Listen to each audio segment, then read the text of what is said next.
you could be the best photographer in the world, but if you don't fit into that group of people and you're not behaving in a way that is respectful or is suitable for the environment, you can't read the room, you can't kind of get the vibe, then you shouldn't really be there. Olly, you are quite new to unit stills. You only been doing it for how long? It's just past the pandemic, so 2020. So probably on and off about 5 years, I would say now. What were you doing before? Just before I worked in advertising, so I was a copywriter and a creative director for about 15 years. And I did a big career change quite late in my life. I decided I was always, I was kind of always a photographer, but never ever took that kind of leap properly. Professionally. So I kind of working as an ad creative. In fact, right back at the beginning of my career, I used to sort of do a bit of directing, and I always used to have a camera on set. You see those people on set with a camera. If someone's got a camera around their neck. I just for years and years, every single shoot I went on, I would take some pictures. So I would kind of, bit of sort of reportage, take some nice pictures of stuff. And then over the course of about 15 years, those pictures kind of got more sharp and targeted, and I kind of started being a little bit more kind of deliberate with what I was shooting. And then if you're kind of doing a TV commercial, a lot of the time the agency will say after the event, oh, we should have got some stills. Wish we'd have taken some pictures. We've got some posters. We've looked at the media plan. We want to do some bus stops. We don't want to do some pictures. If only we got some stills. And I'd say, well, I got some stills. You can have these. So I would quite often hand them all the stills from the ad. And then I'd see them on the side of a bus. And then it didn't take long for me to realize that actually I should be kind of charging money for those sorts of things. So I realized that I couldn't really be an ad creative, write the ad, be on set for the making of the ad and supervise it, and also be the photographer. So at some point I realized I had to kind of let one thing go. And I always loved taking photographs more than any other element of the job. So I kind of, it was long overdue, but I needed to make that jump. So COVID came along. After that, the kind of ad industry was in a sort of a bit of a weird place. People weren't working for a while. My creative partner I was with at the time, was Australian, went back to Australia, and I was at a point at which, again, when you're working as a creative team in advertising, you work as a pair, so you go everywhere as a pair, and I was a perpetual freelancer. I freelanced at loads and loads of different ad agencies. So we kind of make career decisions together. So you were never really on your own, even though you were kind of a freelancer. So when I found myself on my own, I had a decision. I could either find a new creative partner and we could go and be a creative team somewhere else, or I can actually do the thing I've been in the back of my head wanting to do forever and ever and ever, which was just be a photographer. So I kind of worked it out. So at the time, I was freelancing at the BBC in their, I can't remember what it's called now, but whatever their creative department was called at the time. I know they've had a few different name changes. And we were doing a Children in Need campaign. So it was like a telly ad, little 30-second ad. We'd written it. We'd chosen the director. We were on set. And I, like always, had my camera with me. So I was shooting stills as we were going along. And then the inevitable question came up was like, oh, so anyone got any stills? We needed to do a stills campaign. We wanted to put some posters on the tube. So I gave them my stills. And then that got me dealing with the BBC Pictures department, who I didn't even know existed until then. Okay. And I said, what if I want to shoot on shows, what do I have to do? So I sent them my portfolio, which was a kind of, I'd sort of been building a portfolio not for any reason other than just having a record of everything I've ever shot. And they said, it sort of looks like you've been shooting unit stills already anyway, because there were a lot of famous faces in some of the ads that I've been writing over the years.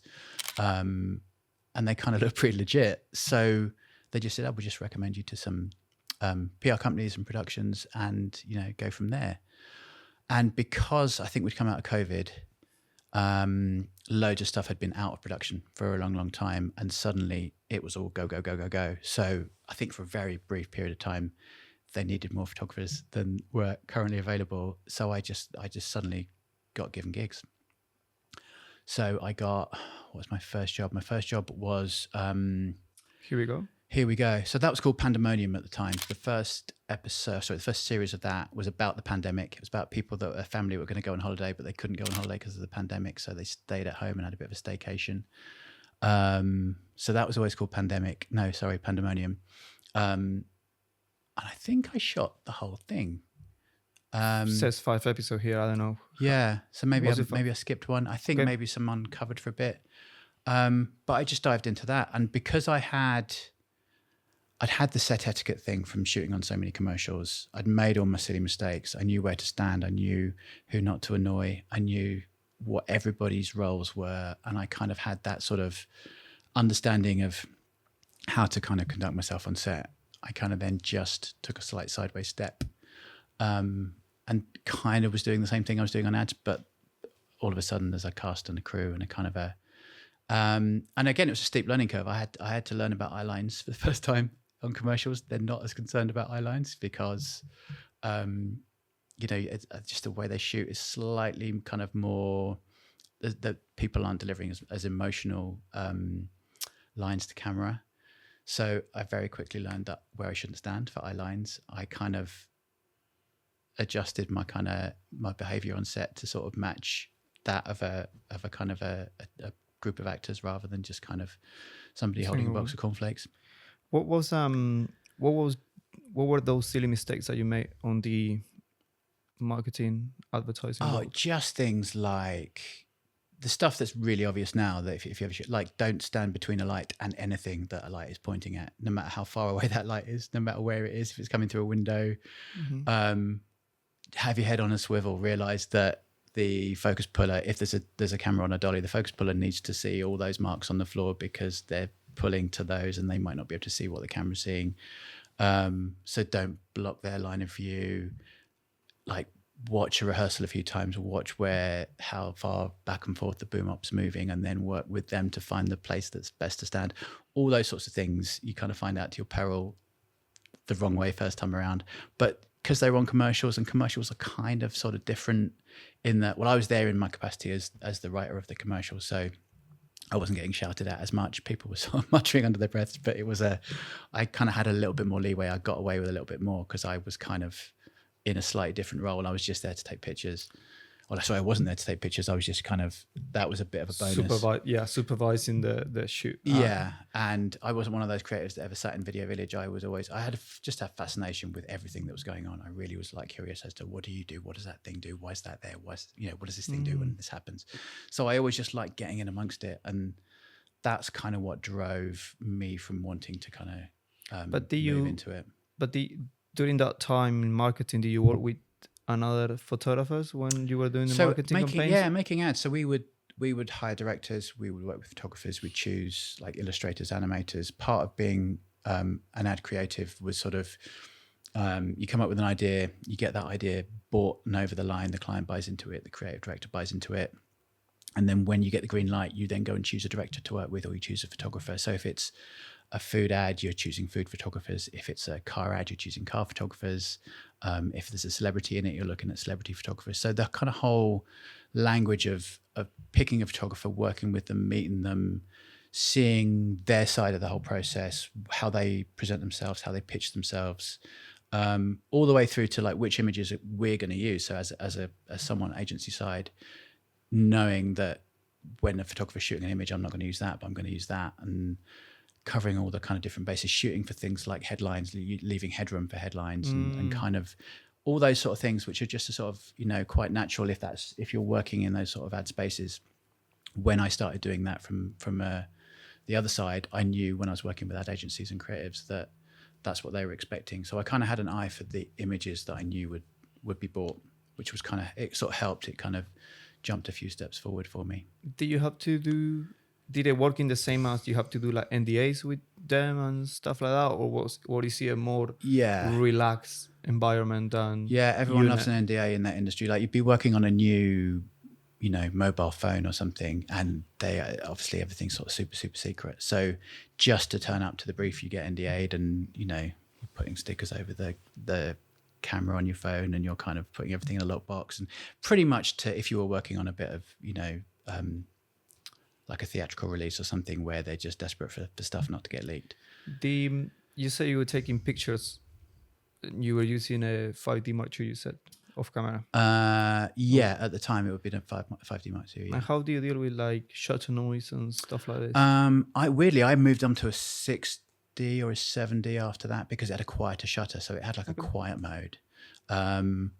But Yes, I'd shoot rehearsals. I'd shoot in bits where maybe there wasn't any dialogue because there's a lot of MOS in ads. There's not always sync sound. Okay. So I got away with a lot of kind of shutter noise without it ever being a problem. In fact, yeah, it didn't. I mean, I was shooting mirrorless by the time I got round to shooting TV, so that was never an issue. And I missed the whole blimp world. You never used it. I was never. Luckily, I've heard all the horror stories, but never never had to deal with that. But you said you did that for like 15 years. When it comes to the use of images that they were using, the ones that you took, were you getting paid for it or nothing? Would you just to begin with? No, they would be very grateful. I would hand over a whole load of images.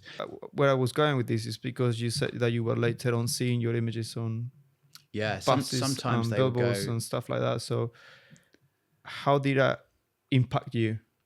So I mean, do you feel like they were taking advantage, or say, "Oh, this is really cool to see an image that it wasn't meant to be, that you were just doing for fun to see it on a billboard"?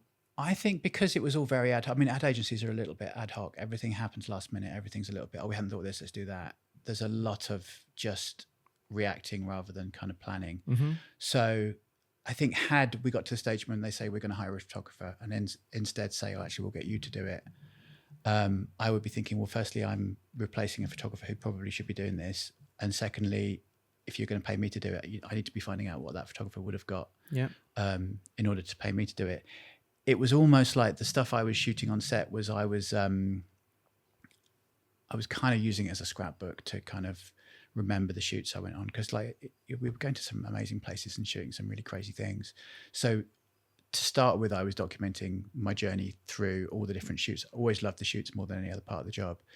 And then towards the end, when I realized that these things might get used, I started kind of changing how I took pictures. But I soon stopped. If it was because my job was freelance all the time, I would get hired as a freelance copywriter or a freelance creative director. They would then find it difficult to then pay me a second time for something I did whilst working as the other thing. So what I would end up doing was I would shoot stills on other people's commercials at different ad agencies for different people, and I would stop shooting my own so that there wasn't a kind of conflict of interest, because I realized they would not want to pay me if I was already there. Yeah. But a completely different agency would pay me to go and work on someone else's thing. So I kind of then had this weird sort of two-tier thing where I would... How do you work out rates and stuff like that when you were not a legit marketing photographer? Because working within ad agencies, a lot of the time the producers, the art buyers they were my colleagues. So I would say, if I was doing this for real, what would you be paying? What would the budget be? So I would pretty quickly found out that this is what these things are worth, and therefore I shouldn't be trying to squeeze this onto something that I'm doing. I should actually take a step back and approach it as in a more professional way. So I should be putting myself out there to people I'm not currently working on something else with. I mean, I'd still take pictures on set of stuff I was doing, but I wouldn't be necessarily offering those pictures up for free. Why took you so long to leave advertising? If this was because it's something that you always... It's really difficult. I mean, firstly, it pays really well. That really helps. It's one of those jobs where I think every creative in the ad industry has got their eye on the door. I know I say that in a kind of horrible way, because there's lots of great people who have made brilliant careers out of it. But I think every copywriter kind of has a book that they want to write, or a children's book. Every art director has an illustration project or some project that they would like to do. And ideally, if you said, this is your career from now on, would you like to be an author or an illustrator or something? They probably would go, yes. If I can earn as much money as I'm earning now, I would do it in a heartbeat. So photography for me was my little escape route from advertising. And because I worked in a team with another guy, he was the art director, I was the copywriter, our careers were sort of tracking in the same direction together. So it would be, for me to bail on on the job would be for me to bail on someone else's sort of career path. Mm. So I had to wait for and there were a couple of junctions in my career where I had two creative partners and we kind of went our different ways a couple of times. So it was when my second creative partner went back to Australia that I thought, well, this is I can either go again. By that point, I was a little bit worn down by it. Everyone gets a bit burnt out by advertising. It has the potential to be such a creative career. And at the end of the day, those edges get worn off pretty quickly if you're knocking out work all the time. When you're working in advertising, you get worn down by it. You come up with the thing is, you come up with ideas, you love those ideas, you show those to your creative director, they love the ideas, they show them to the exec creative director, they love the ideas, they show them to the client, they think they're good. Next day the client comes back and says, yeah, we like it, but can you make it a bit more this? And then the following week it's like, yeah, we still like it, but can you make it a little bit less that? And then over months and months and months, you're fighting to retain control over an original idea that was brilliant to start with, but by the time it ends up making it out into the world, it was death by a thousand cuts. Yeah. And what was your feeling because now when you saw your images on billboards and stuff like that, it's very unit still related. When you see galleries on the tube and side of the bus, what was your feeling of now that you do unit still and you just do that? What was your thought process that, I got my billboard and my side of a bus already from the marketing world? Now that you reflect on it, I don't need that anymore. Well, I still do special shoots and gallery stuff that then does make it onto like out of home media and stuff like that. So it still does happen, and I still do commercial shoots as well. So that still scratches that itch. Yeah. They're so closely related, yet they're very, very different, and they're priced in different ways. And that, a lot of the time, especially when I was starting out, and not getting as much unit work as I'd have liked to have got, doing a commercial every couple of months was actually keeping me afloat financially. It was kind of like having that second job that I could kind of I can do a commercial and it would do that thing. And the two jobs very, very rarely clash. They kind of can dovetail quite neatly. Was there from the advertising time, was there a job that you really remember that it kind of marked your career and you said this was really rewarding to work on this campaign? Oh, that's a really good question. It's a highlight. Yeah. Something you said, this was. I think it's something where you kind of, you've done a good job on something, and then every time you see it, it kind of gives you the warm and fuzzies. I think I did a job for some. I really like shooting a kind of reportage-y style of stuff. So getting in amongst something as it happened, and capturing those little moments. In fact, I'm going to change my answer. I did a job for the RAF. It was like an RAF recruitment campaign, and I'd written the commercial. It was like a 60-second commercial, and there was Channel 4 do a thing called the Diversity in Advertising Award, where they try and kind of redress an imbalance in how people are portrayed in commercials. So there was a great one for Maltesers in the first year that was sort of embracing disabled cast and how they were kind of, in a very funny way, kind of pushing back on a lot of the stereotypes that disabled people are portrayed. The year that my ad won, it was about women and how women were portrayed in advertising as being, it's all about their, how their hair looks, or the fact that they're, wearing the same outfit as somebody at a party, and all of the kind of really outdated stereotypes. So I'd written an ad for the RAF, which kind of took all the cliches and stereotypes that women have sort of been portrayed in ads over the years and sort of turned it on its head a little bit. So it won this award, which meant we got to go and kind of shoot this thing. And we shot fighter pilots, we shot people jumping out of helicopters, there's like real kind of fun action stuff.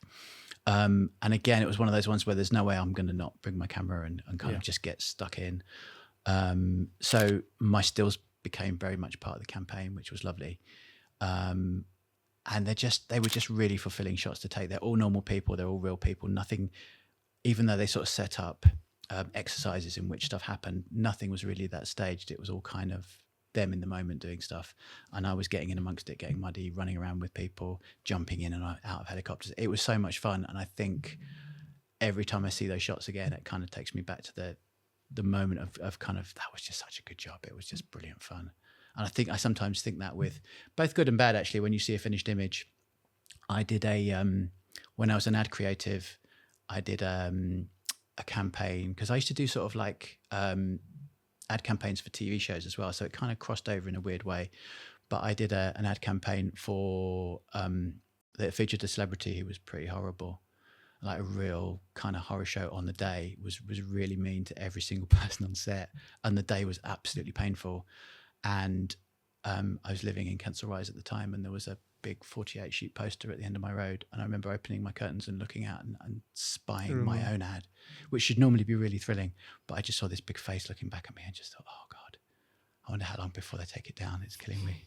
So there's kind of, it's good and bad. I still get that. If I've ever had a moment on set where I felt like it's maybe been a difficult day, and I see a still, it's kind of like it's a reminder. It's a of trigger. It's a weird little trigger. But likewise, if I see something that I know was an absolute joy to capture, and I see it again, it kind of brings all those moments back. No, so I can relate to that. Yeah. Now diving into unit stills. Mm-hmm. Here We Go was your first show. How did you get that show? Was that for BBC?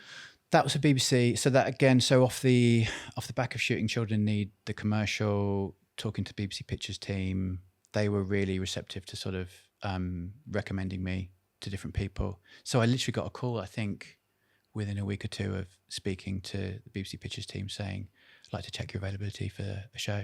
And that's kind of just how it worked. There wasn't really much of a conversation. And again, I was sort of making this up as I went along. So I just thought, right, okay, this is what happened. So it was pretty much, do you want to do this? Yeah. Are you available? Great. Turn up here. Got a call sheet the night before, turned up, and sort of just it just went with the flow, and it happened. So did that, and luckily it was a lovely cast and crew. It was very small. I mean, a lot of comedy is kind of quite sort of lo-fi in terms of how they capture it. Sort of one camera, a lot of handheld, a lot of kind of just talking through how it's going to work in the moment. So it wasn't big setups. It wasn't kind of a lot of set piecey stuff. It was a 360-degree camera. So you were always in the way no matter where you were. So a lot of just kind of following around, making sure you kept out of the way, as well as keeping out of eye lines, just sort of ducking and diving and running along with them, really. And it was a bit of a baptism of fire, but it was fun. How do you find out about rates and etiquette and stuff like that? So a lot of the etiquette I got from shooting commercials and being on set and knowing everyone's roles and knowing how to fit into that kind of jigsaw. Rates wise, my very first job, I literally picked a figure out of the air, which kind of still makes me cringe because it's more than a lot of jobs I've had since. I gave them a really high fee and they said yes. And I'm not going to say how much it was on Here We Go. Like, wow. At the time, it was more than it should have been. Yeah. So they must have been really desperate. It couldn't have been because they thought I was worth it. Yeah, because you didn't have any. I didn't have any proper on-set experience. Yeah. So, which was quite insightful in itself. I mean, I'm not talking crazy money, but it was on the higher end of what a daily rate should be for the BBC. And they were fine with that. I since talked to a lot of unit photographers. When I was sort of starting out, I wanted to try and get as much advice as I could. So I would contact as many people as I could and anyone who'd speak to me. And they, unit photographers are a lovely bunch of people, as you know. They're happy to talk. They're happy to sort of share advice and kind of be useful to you and kind of, because I guess they remember people helping them out as well. So. Who were those people that you talked to? So I talked to Amy, mm-hmm. who was brilliant. I don't think she was still shooting at the time. I think she'd stopped, but she was really invaluable just in terms of the mechanics of the business, about how, things like rates, about how many shots to deliver. I didn't know how many shots you deliver from a day, what sort of things to leave out. A lot of the kind of business side of it was absolutely invaluable speaking to her. I had really good chats with Gareth, Des, Sally, James Pardon. I dropped James an Instagram message and he literally phoned me straight back within about 30 seconds and we had a really good chat. And just having those, just sort of reaffirming things that you kind of thought you knew, correcting things that you kind of needed to know. It was really useful, and getting a kind of a good idea of, am I on the right page? Am I doing the right thing? Yeah, this is one of the things as well that last year when I help out James on the galleries, the questions that I had, I kind of knew the answers, but I just needed someone to reassure me where I was in the right path, or Yeah. I was just kind of messing up. It was more like guidance Mm-hmm. than anything else, and that is Yeah. always really useful to talk to another still photographer, even if it's a silly question. Mm-hmm. Just go ahead, ask the question, and see what comes back. What was the feedback? If you were right, Yeah. you were right. You were wrong. This is how you fix it. But I just feel that it's really important that all of us, we are on the same page, Mm-hmm. and we're not like kind of overstepping each other, Yeah.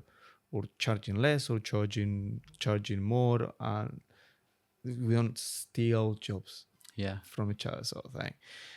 Where do you go from? From here we go. Here we go.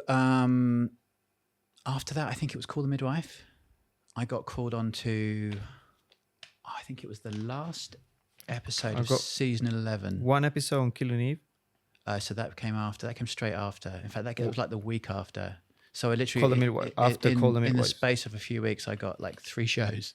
So Call the Midwife came along. I got they had this big sort of train crash disaster scene, end of episode, where it was hanging in the balance whether everyone was sort of perished in this massive train crash. And I had my preconceptions of what Call the Midwife was about bicycles and babies, and it was this enormous train crash with stunt people on fire and all sorts of like amazing stuff. So that was like the most amazing surprise to kind of go onto that and realize I'm in the middle of what was quite an epic filmic day.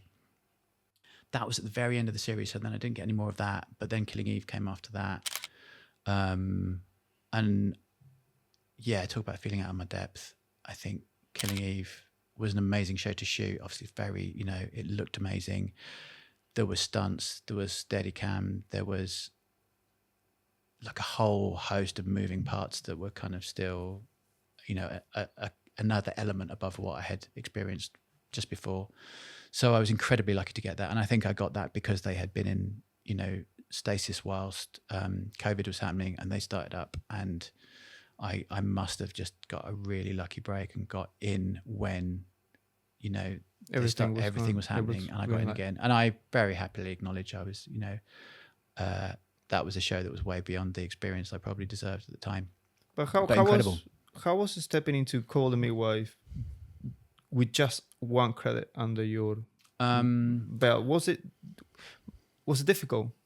It wasn't. I mean, it's never been a really difficult show. They're very structured in how they shoot it. It's, very traditional. It's a big wide on a dolly. It's moving in for coverage.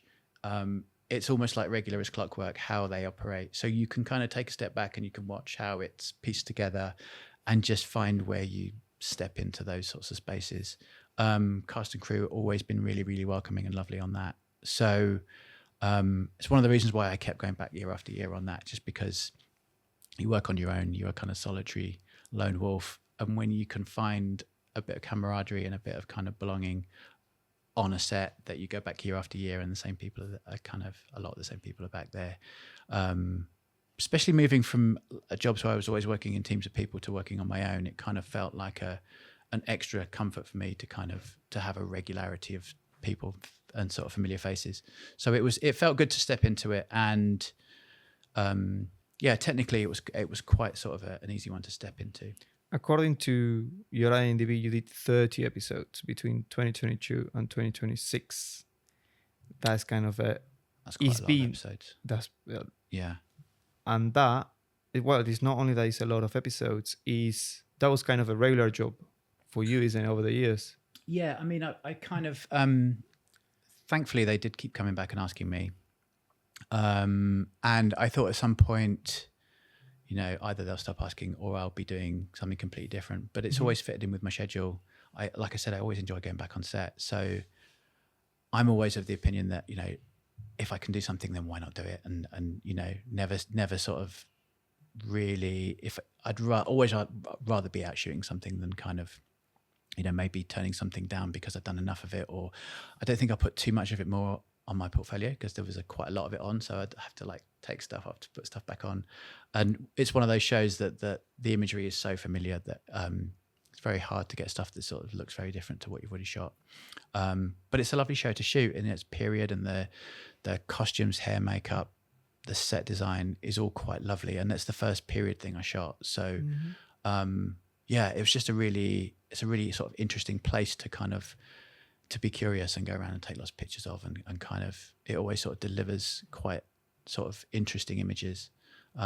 So it's kind of kept me sort of on my toes, kept me busy. 7 months work a year keeps me sort of trying to kind of constantly make it feel interesting for people who are looking at the pictures as well. So I'm not always trying to shoot, because you're in the same sets a lot and you're shooting the same cast the same costumes a lot. How do you look for the diversity in these images when you do a show for so long? You're so familiar with it. How do you turn the wheel into?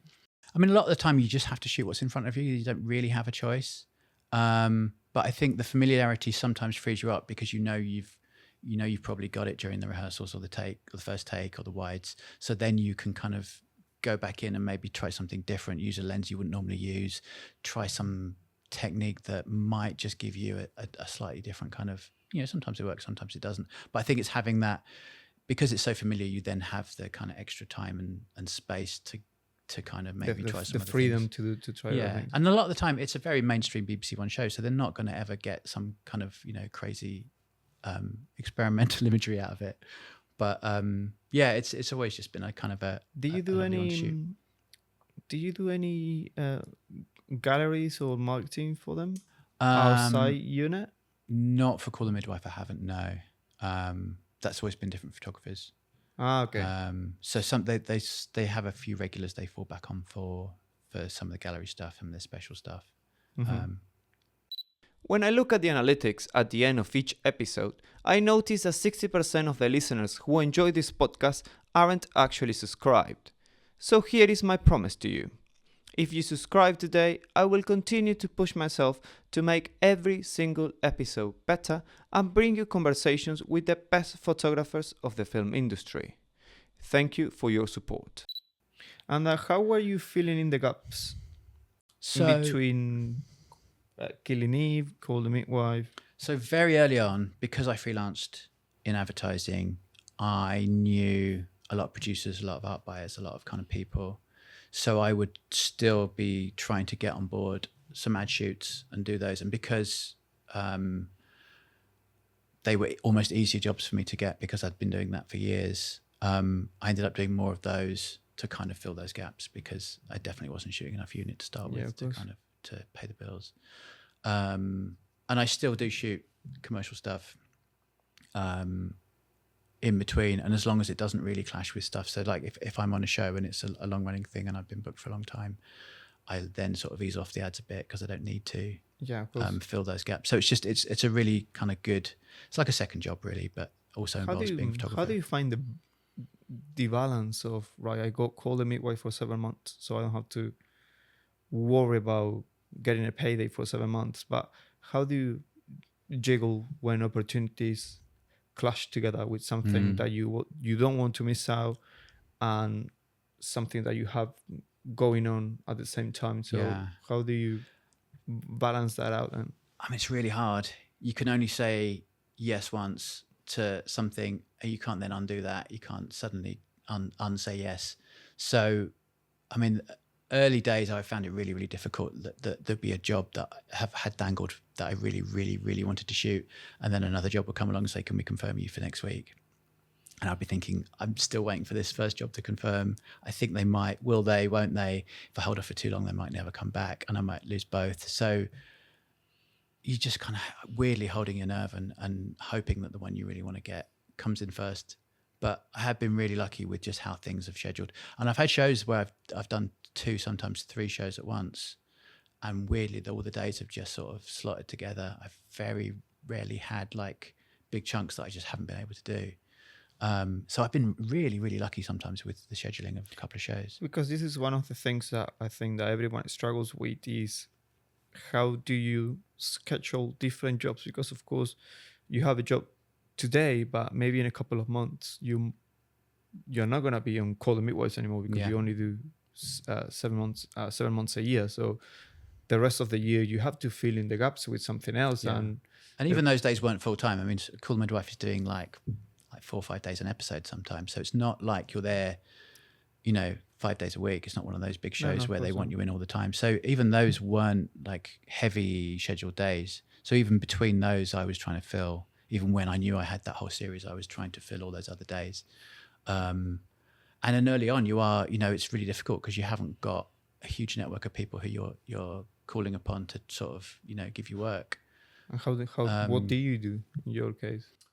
Just try and get as much other stuff as you can. I mean, right at the early days, I was doing the odd freelance day as a copywriter because I really needed to pay the rent, and I couldn't, I couldn't just suddenly stay at home waiting for somebody to kind of call me up because I didn't think that many people knew I was here and doing what I was doing. So those first couple of years, I mean, it's only really in this last year kind of got to this stage when I feel like I'm busy enough that it's not a blind panic anymore. Yeah, you don't need to take anything else. Yeah. Where maintenance require is your next? Yeah, I'm not quite sure that's in order. No, maintenance required was quite late. I think that was 2024. It says 2025, same as Bad Apples and My Fault London. Are they all film? So those two were filmed, and Bad Apples was a film. Yeah, Bad Apples was Saoirse Ronan film. It was like a little indie horror, not horror, it's sort of like a thriller, which I think we shot down in Bristol. Mm-hmm. I think it was just me and James that shared the whole gig between us. I think he was initially on board and then couldn't do a bunch of days, so I then sort of filled because in for he him. had He'd Doctor been Who. doing Doctor Who. So his busyness was my kind of fortune, and I think we ended up doing about half and half each, which was good, which was nice. It was nice to kind of have him to sort of use as a bit of a sounding board and, how was that day? What did you get? Did they let you do this? There was a kind of a lot of sounding off each other, which was really lovely. I remember on Bad Apples. So because my full-time job is Royal Mail, I deliver to the postcode where the bottle yard is, BS4 and BS14. I used to live now on BS14. I used to live 5 minutes from bottle yard. Mm-hmm. On one of the days that you were doing Bad Apples, went to the bottle yard to deliver parcels for the show. Mm-hmm. And after that, I just popped down to Asta, which is 2 minutes from bottle yard. They were filming at the back of Asta. Mm-hmm. And I remember seeing all the crew. It was a horrible rainy day. Everyone was just under one of the roof there of the galleries that you have. And I was like, damn, what's going on? Like, why was all these people like here? It was filming. I kind of knew it was Bad Apple, but I wasn't quite sure because that was the only thing going during January. And I just felt this craving, like, what am I doing with Royal Mail delivering rather than you want to be involved? I wanted to just leave the van there and go and take sales sort of thing. And after that, when I met James last year and we talked about Bad Apples and how we were kind of at the same place together, but we didn't know of each other. Yeah. It's just funny how the universe turned up on that. And Bad Apple was only 5 weeks, I think. Yeah, it wasn't a big shoot. Yeah. At the beginning of the year. So this, Yeah. I can't remember. This was 2024, I think. January. It was, yeah, because it's still not out. It hasn't got a theatrical release yet. No, So it I think it's done the festivals. It's due out. I checked the other day because I'm really keen to see this. That's another thing about shooting stills for something that doesn't come out. Like, I think I'm just desperate to see those pictures out in the wild. It was such a great looking film, and Saoirse Ronan was such a amazing screen presence. But you haven't had any approvals yet. Nothing's been out. They released one still, which between James and I, we don't recognise as either of ours, which may have been a screen grab. So I think we're both hoping that they just release a whole load of them because it was a great looking film, and yeah, I just want to see them out and about. How did you fall into this job? Because I mean, I drove from Bristol to here, and it's quite a bit of a drive. Yeah, it's weird, isn't it? That you think. I know they went local with James. That's a good question. I don't know where a lot of the kind of. I should actually ask more questions when someone calls me up and say, "Where exactly did you hear about me from?" But that was a PR that I'd never worked with before publicist. Yeah, I'd like to know, actually. I don't know. But I travelled down to Bristol, paid for my own hotel because I don't think they would do it. They wanted sort of local crew. But yeah, and I think I did. So I would do sort of 2 days back to back and then home for a few days and then another couple of days back to back. Don't think we did a huge amount. From there, from Bad Apples, you went into My Fault London. Yeah, a lot of these are just dailies. They kind of Dailies. Yeah, a lot of these were not, again, covering for lots of, other different people. So that none of these were particularly big jobs. I did a whole, again, that's a nice thing, I suppose, about those first couple of years, where the more sets you go on, the more you kind of, get a feel for the job as a whole. Mm-hmm. So yeah, handfuls of dailies on stuff here and there is really good, just to kind of get the muscle memory going. You even had a short, Spud. Yeah, so Spud was. So I did a show for Disney called Extraordinary. Yeah. Which isn't on my IMDb, I don't think. It is, yeah. Oh, no, I did. Yeah. I did the whole of season 2. Season 1, I think I did a day or two on season 1. Season 2 okay. didn't pop up on my. I don't know why my IMDb is like it is, but one of the actors, Siobhan McSweeney, in Extraordinary, that was her directorial debut. So it was a short film she was starring in. She was directing it, and because I'd worked with on Extraordinary, she'd recommended me for that. So that was really lovely to be sort of brought onto a project by an actor, and that was lovely. I mean, again, it was such a sort of low budget thing. They could only afford a couple of days for stills, but that was good fun. It was nice, and then I shot the poster for that, and it was all. I think that was all taken from unit stills. I don't think I'd lit anything for that. But that was nice. That was one of those sort of life affirming things where you think you've done a good job on one thing, and then as a result you get Go back for something else. Because you haven't done indie much. You just went straight into the mainstream. Mainstream, yeah. Again, which I think is just really fortunate. I was in the right place at the right time for a lot of that. Yeah, I'm very aware that the normal way is to work your way up from the smallest to the small stuff up to gradually, and I was sort of catapulted a few steps. I climbed a few ladders and avoided a few snakes very early on to kind of jump a few steps forward, which I'm very grateful for. Was there a particular job that you enjoy most than other ones? Yeah, I mean, I think some of my most enjoyable jobs, probably last year actually, I did a job called Pierre for Channel 4, David Harewood. It was his first ever lead role. Oh yeah, I've seen the images. Because he's always been a supporting actor on TV. I think he's done a lot. He's done a lot of lead in theatre because he's a big theatre actor. He's the head of RADA, but it's his first actual lead role in a TV drama, and it's a crime drama. So my first ever crime drama that I did. I was the only photographer on that, which was lovely. They kind of insisted that they just wanted one photographer for the whole job. Mm-hmm. And it was one of those real sort of stills friendly environments. The producer Joe, who was a producer on Adolescence, said right from the off, I'm really serious about stills. I want to give you as much space as you need. She was very, very aware of the importance of stills to the project, and she very kind of stuck to her word and gave me loads of access and made sure that there was enough time for me to get everything that I needed to get. So having that sort of support was incredible, especially because I think it was probably the most sort of involved I've been in general on a project where you feel like you really are kind of an integral part of everything. Yeah. So that was lovely. It was a really rewarding experience. And, David was brilliant. He let me get right in his face all the time. Oh, really? We just, didn't flinch. I would quite often say, is this too close? Because, you can hear my heart beating. And he'd be like, no, it's fine. It's my job to ignore you. It's kind of like, it sounds like it was a great show to be on, especially with the freedom that you had in regards to the stills, because of course the stills is one of the first things that they normally get rid of. Yeah. And they put limits as well and stuff that you can shoot. Yeah. So having the freedom to just be on your own devices on a show is a fantastic experience, especially having someone for me it was really iconic to see a picture of David. So I'm guessing for you was the same.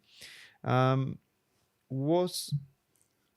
you think that unit stills is very competitive now? Or how is it or how, let me rephrase that, how is the industry now that we're all in a limbo and we don't know where we're gonna go, and in regards of stills, do you think that there are more photographers? Of course there are more photographers than shows now, but what's your take on it? I think more people are aware of what a unit stills photographer is now more than ever before. However, that sort of manifested itself. Maybe that's because we digest a lot of BTS type, whether that's through social media or whatever else.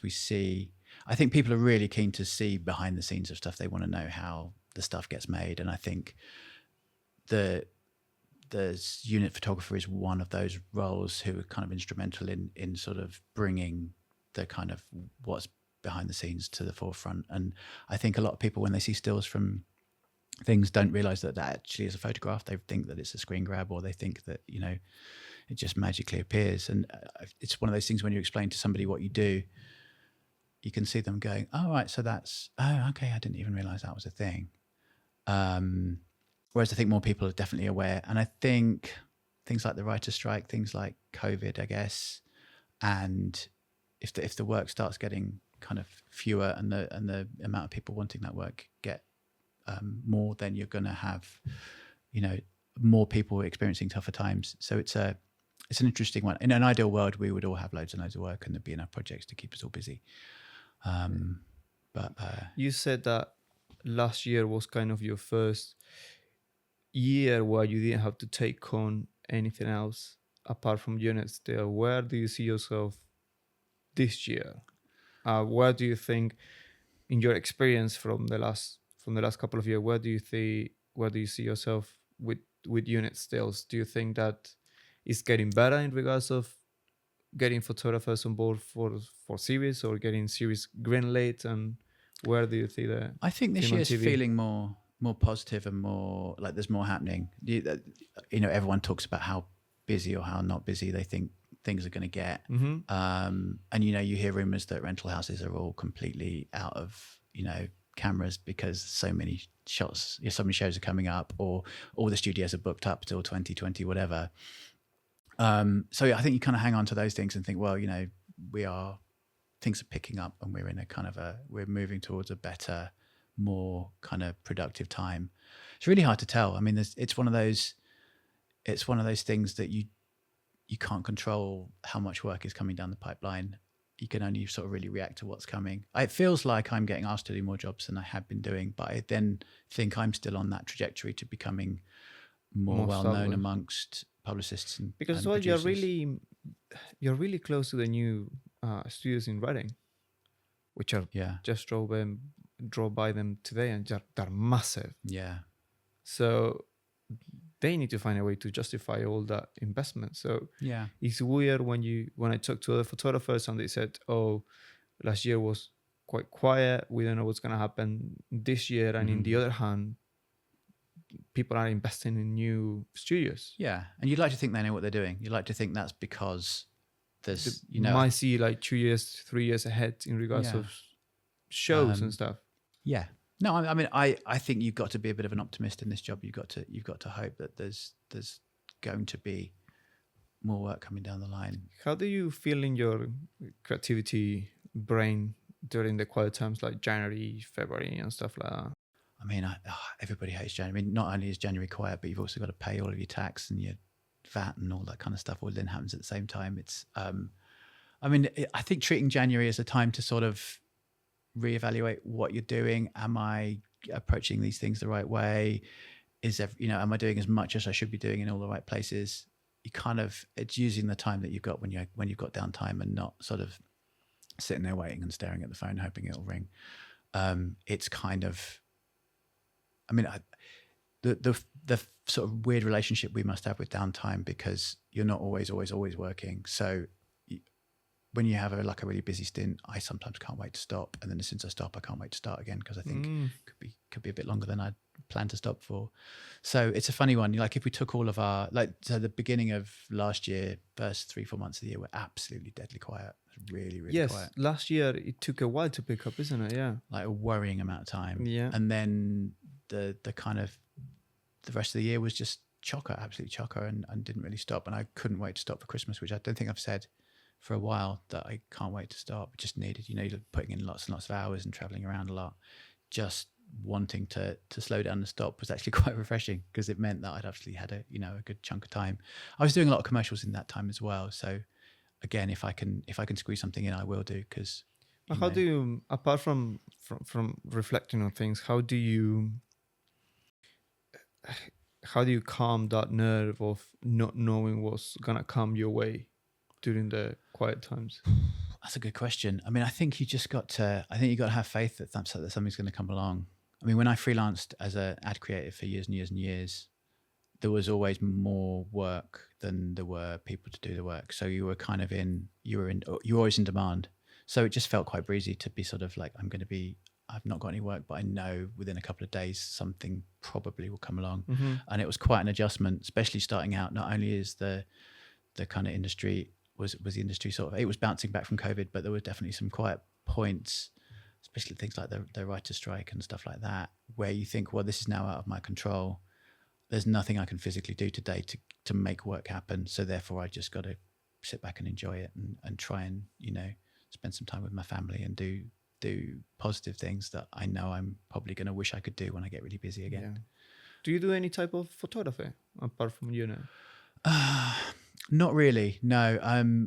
We're weirdly being sort of having a foot in advertising. A lot of what the people who commission advertising photographers say is that they look for personal projects, they look for personal work.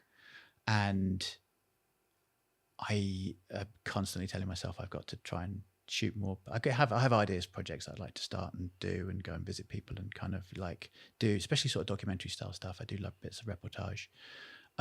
So I've got loads of ideas of things I need to do, and then it never ever happens in the downtime. But yeah, I would, personal projects wise, I would go and kind of find, because I've kind of got there's always a creative itch that you need to scratch in somehow. Yeah.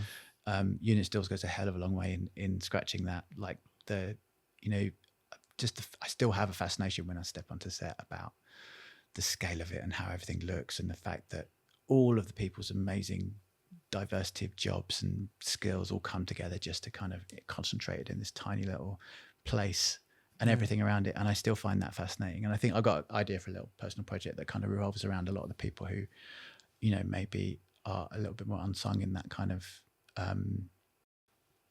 group of people like dialect coaches and, stunt performers and animal handlers, and the people who supply vintage cars, and all those sorts of people are quite, they've all got quite a nice little documentary story to them somewhere along the line. Foley artists and you don't know anything about them.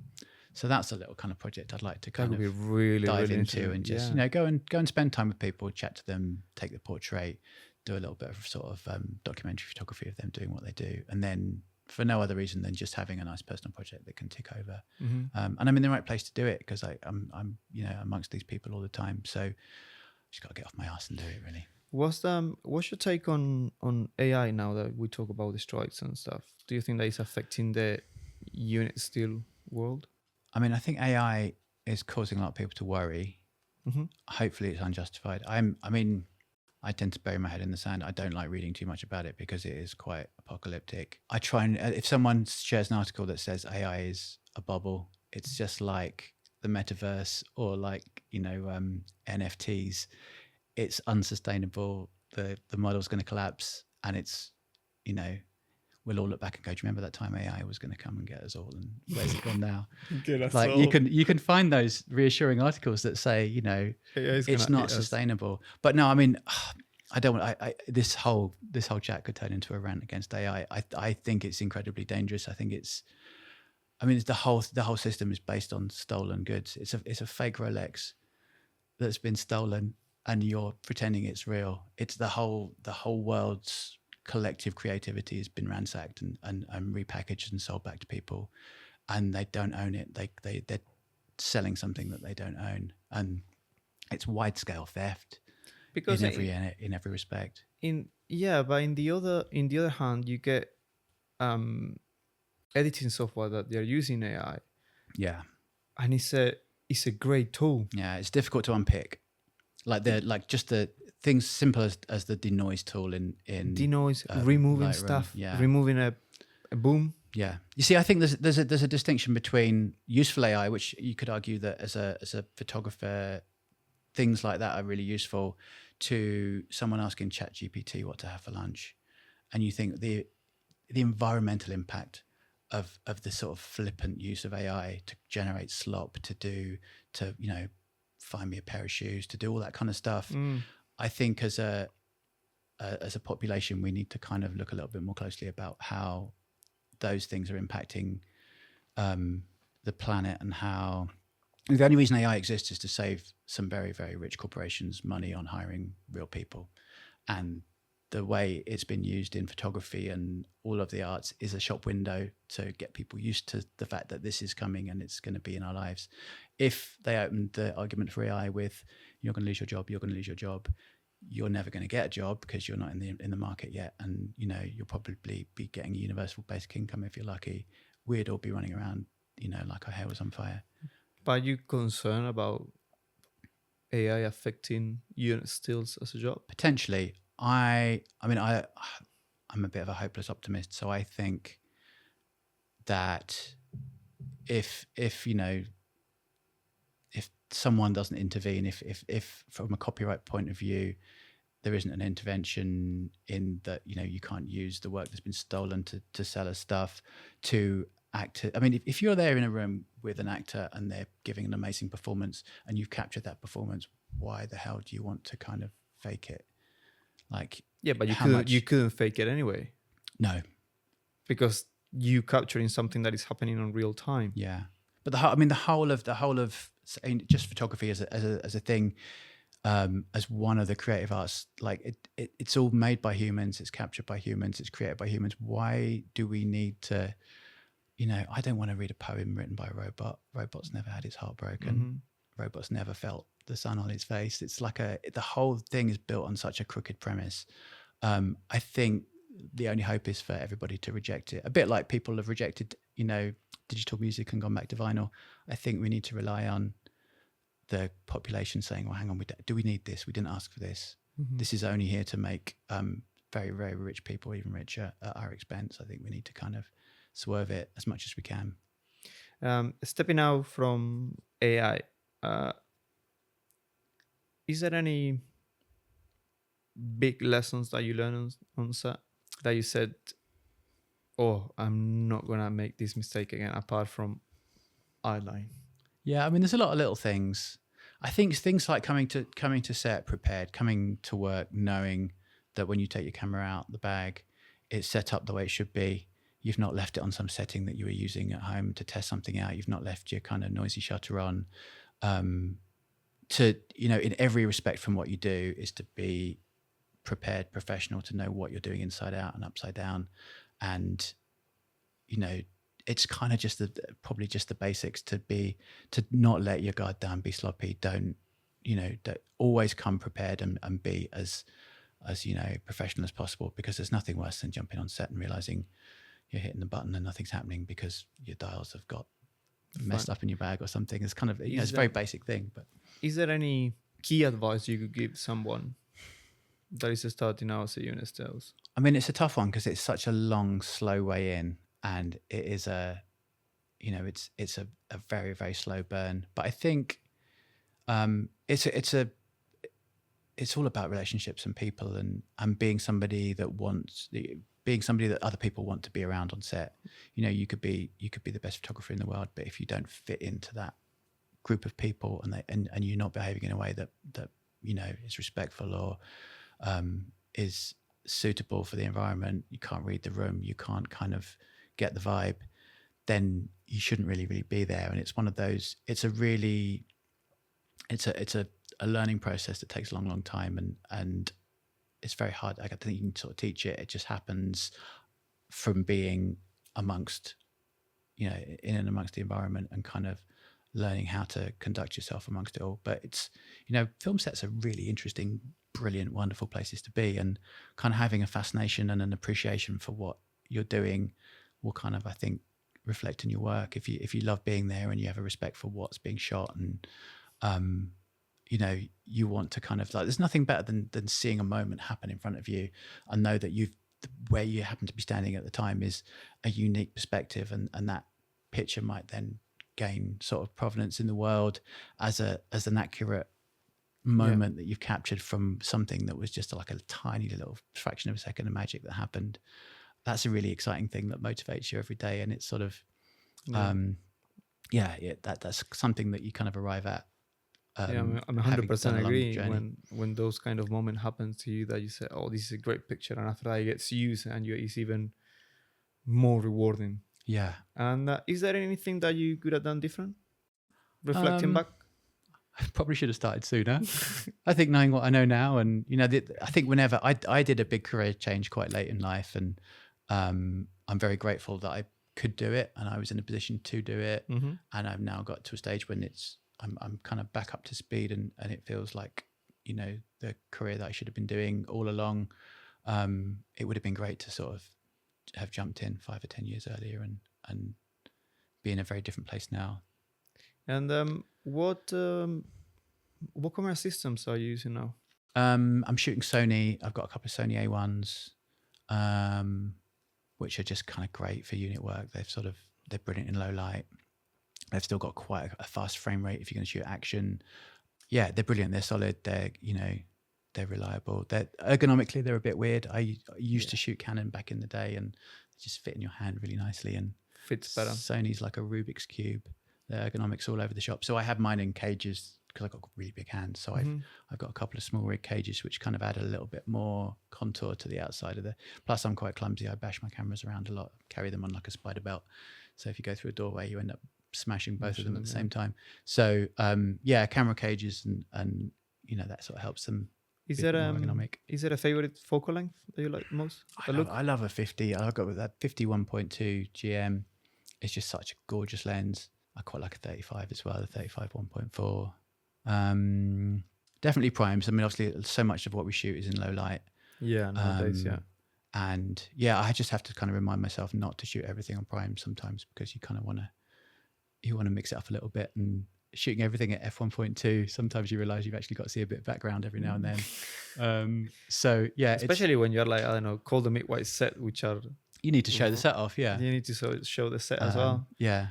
Is there where would you like to be like in 5 years? Is there a project that you would like to be involved, or a kind of project that you would like to be more involved in? Because everything that you've done is kind of more TV. Yeah, I've shot a lot of comedy. I've shot a lot of kind of recurring drama and stuff like that.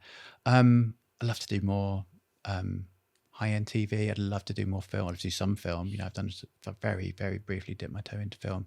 I'd love to work on a really long film project that kind of, gives me the sort of involvement that I can kind of work on it for months and months, and something I can kind of, the lovely thing about working on things for longer times is you build up relationships with everybody, and that then I think leads to better and better work. It's very hard to turn up for a day's work and get amazing shots when you're literally learning everybody's name and working out the vibe, and yet you've still got to deliver a day's worth of shots. So as great as shooting dailies are to getting a variety of stuff on your portfolio, the longer term projects, turning up every day and seeing the same people and gaining everybody's trust and respect, so that you can kind of move around with sort of freedom is great. So those sorts of projects I'd very happily move from long project to long project. But is there any specific goal that you have for the next 5 years, now considering that you've been like kind of on a bumpy road for the last 4 years? Last year was, you had a great year last year. Where do you see yourself going? Or where would you like to be? I'd like to do more of what maybe I've been doing in the latter half of last year. So I shot some lovely series, worked with some kind of more high profile actors, just kind of up. I think I need to constantly be kind of upping the sorts of jobs I'm working on. I think it's possibly very easy to kind of keep moving around in the same sort of circles. So to sort of try and constantly improve what I'm doing and get my work to a level that then gets it sort of noticed by more and more people and into different sort of levels of stuff. Just kind of work on work on some shows with great actors, great writing. I mean, it's kind of a bit of a cliche to say, Yeah, of you know, course. work on great things, but it's just to sort of keep that trajectory going. I realized I've had quite a sort of sharp on-ramp, and I'm very grateful for the kind of the rewards that I've had over a very short space of time. I think it's to keep sort of plugging away, don't get complacent, don't sort of stay in a comfort zone, and keep trying to kind of constantly improve, which I think I do. I mean, I did a single day on set on a new show the other day, thinking it would just be probably a day. So, you know, work my ass off to try and make it really, really, really count. And then I shared some little sneaky peek images with the publicist yesterday, and they came straight back with, "Oh, are you around next week to do a couple more?" And it was that sort of, I like to think that by doing that, I kind of clawed a little bit more out of that gig that may have not been offered to me had I just sort of turned up and shot it and gone home again. So I think that's rewarding for me, that feedback loop of giving it my all, getting great feedback, hearing that they went down really well, and as a result of that, something else comes that's either more of the same show or the next thing and better. Olly, thank you so much for your time, mate. Absolute pleasure. Thanks for coming. Hi, thank you so much for listening to this episode of the podcast. I really hope that you enjoy it, and if you did, please make sure you subscribe to the channel and let me know down below who would you like me to interview next. Until then, I'm gonna see you on the next episode.